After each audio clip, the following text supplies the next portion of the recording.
매일 성경과 함께하는 오늘의 큐티 시간입니다. 7월 3일 오늘의 말씀은 시편 3편 1절에서 8절입니다.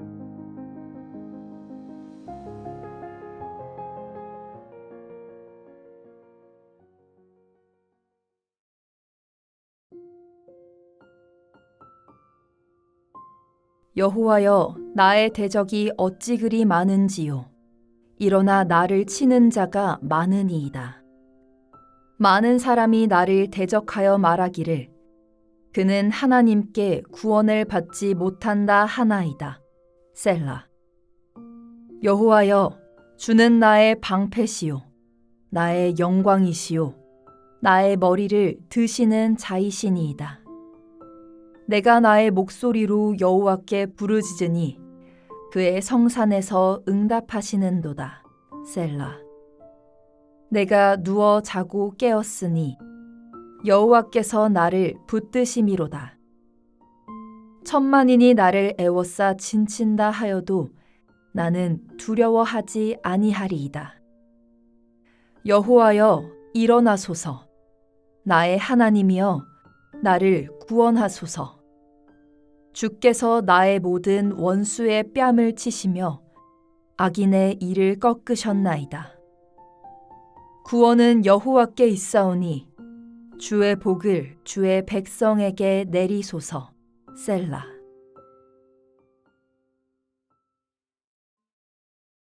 오늘 함께 묵상할 말씀은 시편 3편 1절에서 8절까지 말씀입니다. 우리는 정말 믿었던 사람에게 오해를 받거나 배신을 당했을 때, 혹은 나를 가장 지지해줘야 할 가족들과 갈등이 생겨서 내 편이 아무도 없다고 느껴질 때 절망하게 됩니다. 오늘 우리가 읽은 시편 3편의 말씀이 바로 그때 느끼는 그 외로움, 그 두려움, 그리고 모든 것이 무너져 내린 것 같은 절망의 한복판에서 쓰인 노래입니다. 이 시를 쓴 사람은 이스라엘 위대한 왕이었던 다윗입니다. 왕이라면 모든 것을 다 가졌고 행복했다라고 생각할지 모르지만 이 시를 쓸 당시 다윗의 상황은 상상을 초월할 정도로 비참하고 아픈 상태였습니다. 그가 어떤 상황인지 표제에서도 알 수 있습니다. 오늘 시편의 표제는 다윗이 그의 아들 압살롬을 피할 때 지은 시입니다. 이 표지는 시편의 배경을 이해할 수 있도록 도와줍니다. 사무엘하 15장에서 18장에 보면 압살롬이 아버지 다윗을 모반하고 이스라엘에서 반란군을 모아 예루살렘에 쳐들어오자 다윗은 요단강을 건너 도망칩니다. 다윗은 믿었던 사람에게 배신을 당하고 적들에게 둘러싸인 위급한 상황 속에서도 하나님의 보호하심과 도우심을 확신하며 기도하는 내용입니다. 1절과 2절을 먼저 보겠습니다. 여호와여, 나의 대적이 어찌 그리 많은지요. 일어나 나를 치는 자가 많으니이다. 여기서 많다라는 단어는 1절과 2절에 3번 나옵니다. 셀 수 없이 많은 대적들이 앞뒤에서 다윗을 치료합니다. 수많은 대적들이 달려드는 위기 상황 속에 다윗은 괴로움과 비참함과 두려움을 느끼고 있을 것입니다. 그런 와중에 많은 사람이 다윗을 대적하여 2절에 그가 하나님께 구원을 받지 못한다는 말을 했습니다. 이 말은 수많은 대적의 칼의 위협보다 다윗에게 더 충격적인 위협으로 들렸을 것입니다. 하나님께 구원을 받지 못한다는 것은 하나님이 그를 외면하시고 하나님과의 관계가 끊어진 것을 의미하기 때문입니다. 이 말은 다윗에게 가장 두려운 사실이었습니다. 칼의 위협이나 사람들의 비방보다 더 무서운 것은 하나님께 버림받고 하나님과의 관계가 끊어졌다는 뜻입니다. 그런데 사람들이 다윗을 대적하려고 했던 말인 그가 하나님께 구원을 받지 못한다는 말인 위험 상황 속에서도 오히려 다윗에게 자신과 하나님과 관계를 직시하게 했습니다. 그리고 하나님을 직시했을 때 다윗은 중심 깊은 곳에서 믿음의 고백을 하게 되고 이것이 3절에서 4절에 믿음의 찬양으로 이어집니다. 대적들의 말이 문제를 제기했지만 동시에 시인으로 하여금 문제를 해결하는 실마리를 준 것입니다. 우리도 인생의 어두운 밤이 찾아올 때 대적들은 환경의 언어로 때로는 내면의 고발로 속삭입니다. 너는 더 이상 회복될 수 없다라는 이 세상의 평가는 치명적입니다. 그러나 다윗은 절망의 조소를 마음에 품고 무너지지 않고 도리어 이를 하나님 앞에 고스란히 쏟아내는 기도의 재료로 삼습니다. 성도 여러분, 주변의 부정적인 상황과 판단에 시선을 빼앗기지 않고 그 고통을 기도의 자리로 가져가는 것이 회복의 첫걸음입니다. 나의 실패를 보며 구원이 없다 말하는 세상의 소리를 차단하고 그 고통의 실체를 하나님 앞에 정직하게 직고하는 영적 솔직함이 필요합니다. 대적들의 말로 하나님께 눈을 돌린 다윗은 3절에서 4절에 나를 둘러싸고 있는 방패 대신 하나님을 찬양합니다. 다윗은 자신의 생명을 찾아 죽이려는 대적의 칼도 소망이 없다 말하는 원수의 비방도 더 이상 최우선의 문제가 아니었습니다. 다윗에게 가장 우선시되는 문제는 하나님께 나는 어떤 존재이며 내게 하나님은 어떤 분인가라는 물음이었습니다. 다윗은 인생을 살아오면서 하나님은 그에게 어떤 분이신지를 돌아봅니다. 그리고 그가 경험한, 그가 알고 있는 하나님을 고백합니다. 다윗은 여호와여, 주님은 나의 방패, 나의 영광, 나의 머리를 드시는 분이라 고백합니다. 여호와가 나의 방패라는 고백은 이 위험한 상황에서 벗어날 수 있는 길이 오직 여호와께 있다는 믿음을 말해줍니다. 자기 힘으로 이 위험을 해결하고 하지 않고 하나님을 전적으로 의지하고 자신의 생명을 하나님께 맡긴다는 의지의 표현입니다. 이는 다윗이 시편 2편 12절에 여호와께 편한 자임을 드러냅니다. 또한 다윗은 하나님도 버린 자라는 비난과 멸시를 당하며 그 명예가 땅에 떨어졌으나 그는 오직 여호와가 그의 영광의 근원이라는 것을 고백합니다. 자신 스스로 영광을 취하는 것이 아니라 영광은 하나님이 주시는 것임을 알고 있습니다. 여호와가 나의 머리 드시는 자라는 고백 역시 여호와만이 원수의 비관과 공격에서 구해주시고 승리하게 하시며 사람들 앞에서 명예와 위엄은 회복시키는 분임을 강조하는 것입니다. 다윗은 수많은 대적들이 둘러싸여 있지만 실제로는 하나님이 자신을 보하고 계심을 발견합니다. 다윗을 왕으로 세우신 분은 하나님이므로 모든 원수의 공격과 비방에서 하나님이 그를 구원하시고 승리하게 하셔서 하나님이 그의 편이시며 그가 하나님 편에 있음을 드러낼 것을 확신합니다. 다윗은 자신의 목소리로, 즉 마음의 중심에서 하나님께 기도했을 때 응답을 경험했습니다. 4절에 하나님의 보좌가 있는 거룩한 산 시온은 하나님의 인재와 통치를 상징하는 것으로 하나님이 그의 성산에서 응답하시는 것은 구원이 확실하게 이루어졌다는 것을 강조하는 것입니다. 시편 14편 7절과 시편 20편 2절에서도 이스라엘의 구원이 시온에서 나온다 말합니다. 그러므로 우리도 다윗처럼 세상이 내 명예와 자존심을 짓밟고 고개를 떨구게 만들 때 우리가 바라야 될 분은 오직 한 분뿐임을 잊지 않기 원합니다. 하나님은 단순히 상처를 취하는 분을 넘어 존재의 비천함에서 우리를 건져 영광의 자리에 앉히시는 분입니다. 상황은 바뀐 것이 없으나 여호와가 누구신지 올바르게 인식하는 순간 마음의 평강이 임합니다.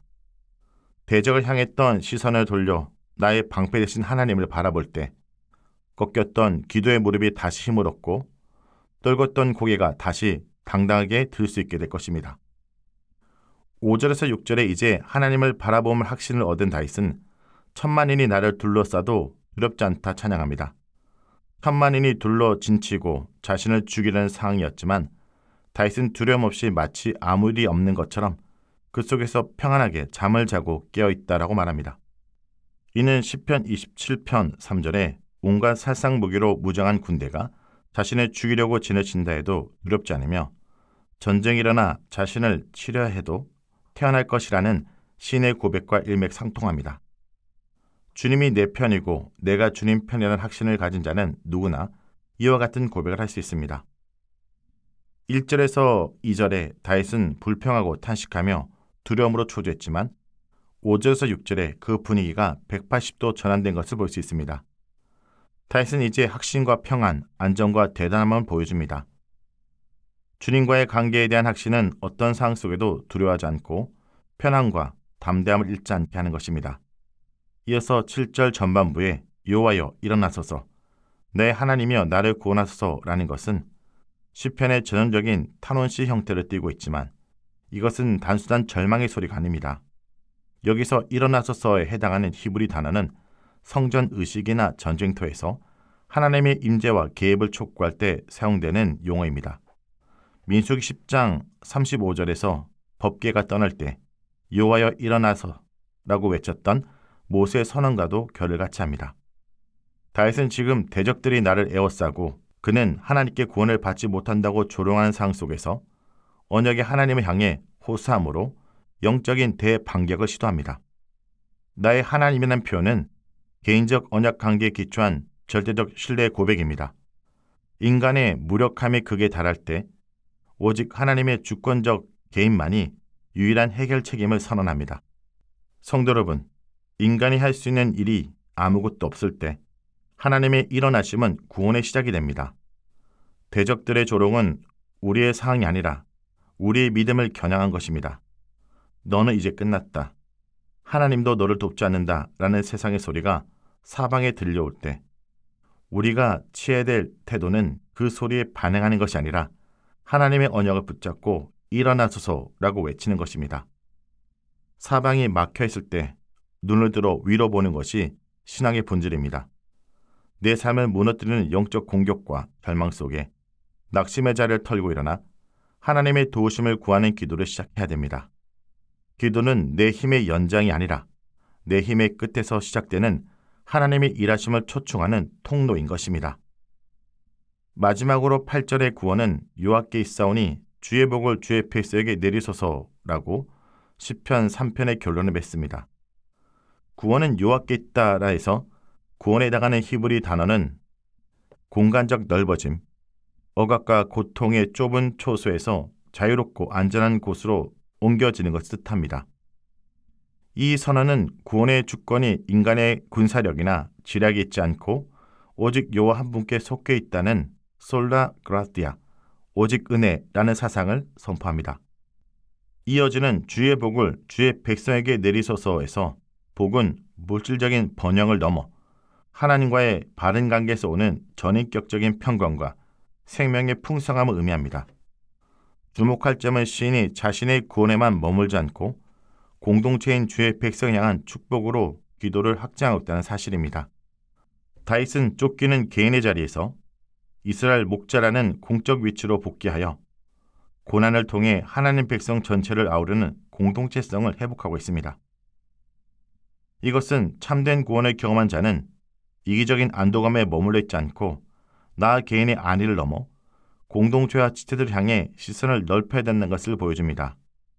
내 삶의 문제가 해결되는 것만이 축복이 아니라 나를 통해 하나님의 복이 이웃과 교회로 흘러가는 것이 진정한 복의 완성입니다. 구원의 확신을 가진 자로서 오늘 하루 만나는 사람들에게 평화와 위로의 통로가 되어 살아가기 원합니다. 내가 속한 가정, 일터, 교회 공동체를 위해 기도하며 하나님의 복이 그곳에 임하도록 축복의 말을 건네는 삶을 살아가길 간절히 기도합니다. 말씀을 놓고 기도하겠습니다. 주님, 저희도 살아가며 사방이 막힌 것 같고 내 편은 아무도 없는 것 같은 외로움과 두려움을 마주할 때가 있습니다.